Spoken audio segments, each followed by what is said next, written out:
So this week we are picking up right where we left off last week, as all of the pieces have been put into position for the dramatic rescue of Han Solo from Jabba the Hutt.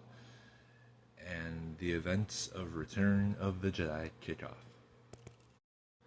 So Han is rescued from Jabba, and the crew separates from Tatooine before reuniting back at the Rebel fleet.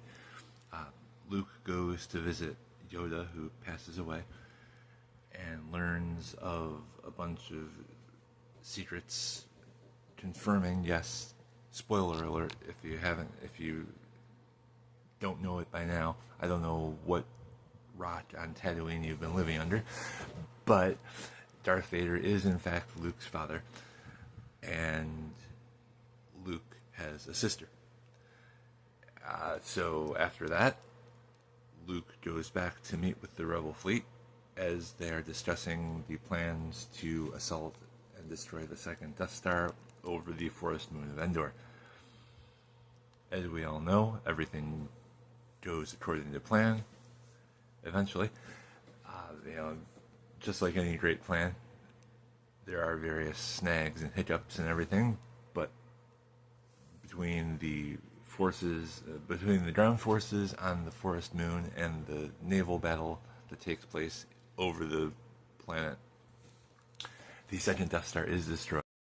So the morning after the Battle of Endor, just as the Rebels and the entire galaxy is celebrating, the Bakura system is invaded by a alien race known as the Cyruk.